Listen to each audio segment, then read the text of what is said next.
Welcome back to Eclectic. This video is sort of a continuation of my last video, not my last video, but the one video before that, where I talk about the 8 symptoms of, or don't remember the number right now, but of abuse, right? And how to, because I want these videos to be on my channel, because I think those are resources for people. I wanted this to be here, and so this one is turning a little bit weirder than the other one. You know, because everything that has to do with narcissistic abuse or with psychopathic abuse or things like that is sort of it turns ridiculous and soap opera-y and crazy. So this is where it turns sort of weird, and I wanted to make a video about this because people that are in relationships like this right now may not be able to say, okay, this is wrong, you know, and instead of justifying the abuser. And plus, your nervous system is trying to keep you alive and safe, and so you're dealing with stressors, and maybe you have PTSD, so your prefrontal cortex, which is the one that makes decisions and it's more rational, is not working as well. So videos like this will help you. Okay, if you listen, there are birds outside today and I'm outside, so you'll hear more noises, but everything is cool. I think it's okay. So the first 3 points that I'm going to make are related, are sort of a consequence. So if you are in these types of relationships, you will feel that your boundaries are inexistent or dissolved. Okay, like they are dissolved. So you set a boundary and it's not respected, first of all, and then that boundary is pushed, okay, little by little every time. So you set a boundary, you do set a boundary, and then they do this. So you stop setting boundaries. That's one thing. They do this, how they do this, they push the boundaries, is they react, they get angry, they give you the silent treatment, they make you feel as if you are inadequate, as if you are expecting too much of them, asking too much, okay? So then you're forced, my second thing is you are forced to do things that you don't want to do because of this. You're pushing the boundary. So you're forced to do things that you don't want to do.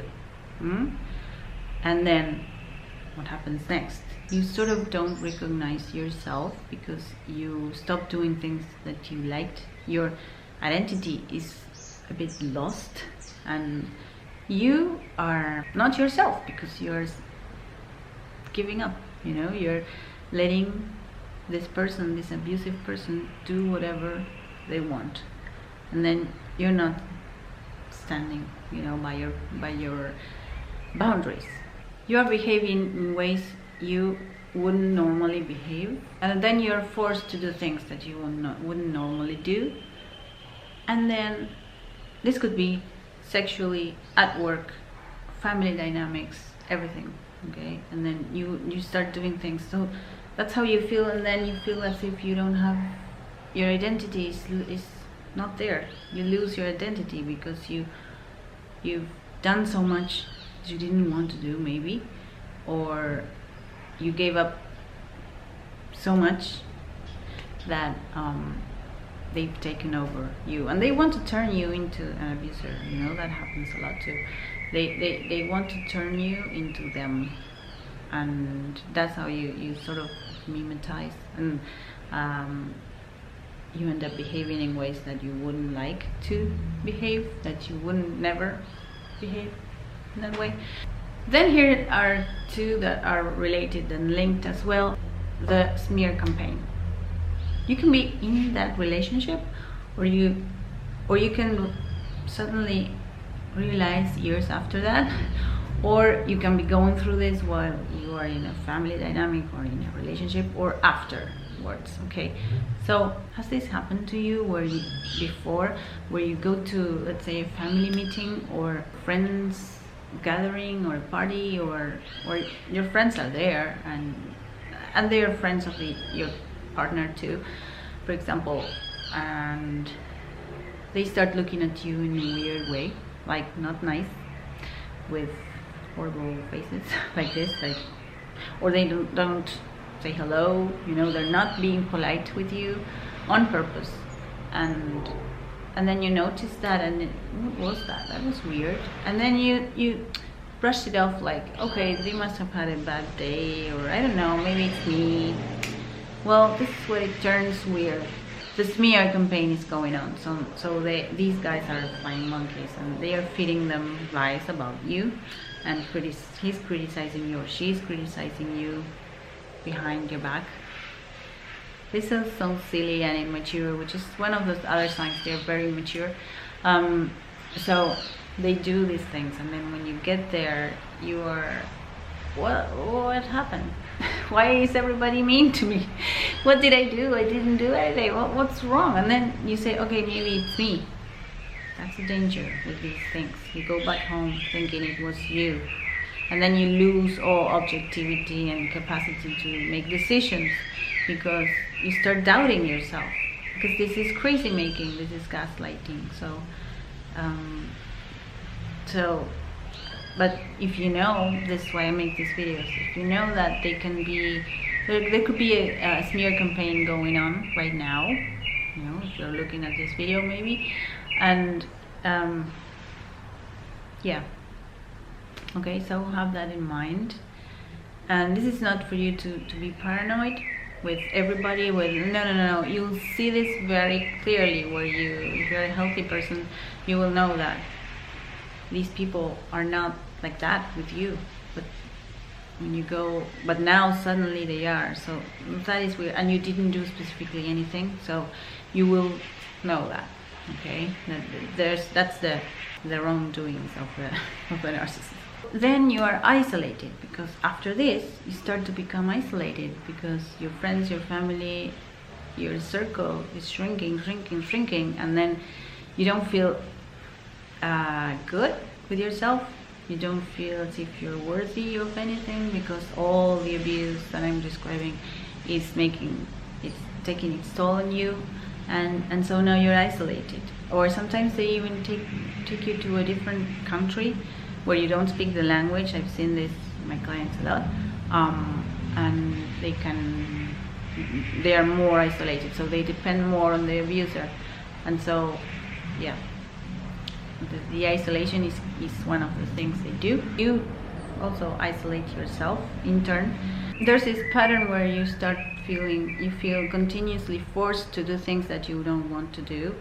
You lose your identity because of that. You start losing yourself because you're doing things with the boundaries that you're giving up, that you don't recognize yourself anymore, and so you change through the time.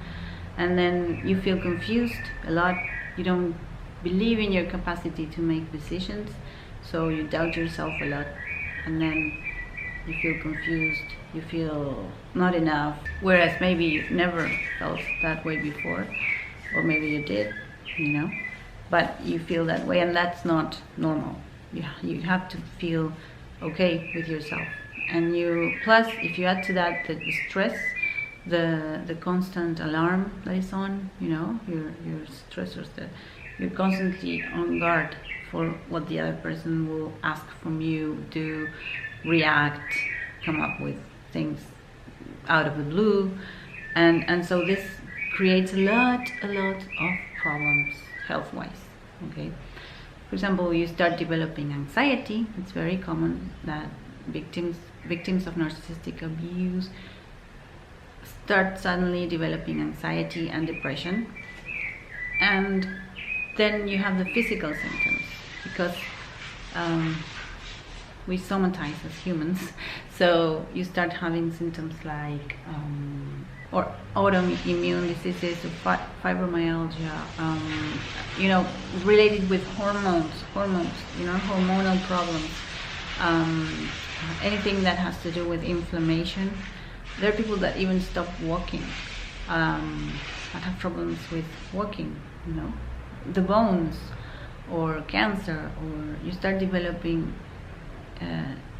chronic illnesses. This is because the stress, you know, that's why it's called, the symptoms are post-traumatic stress disorder symptoms and complex. These are complex PTSD. Symptoms are inflammatory, so you gain weight, or there's a point where you can lose a lot of weight, where you're so stressed that you cannot eat, but then in the long run you gain weight. A lot of things like that, you know, come up. So this is why it's very important for you to believe in yourself, believe what you're getting from this video, and make the decision to get out of these relationships, because this is the end of this is death. You end up with health problems. So the idea is for you to get out of that situation and start healing and feeling good. You don't have to feel sad all the time. Here's some news.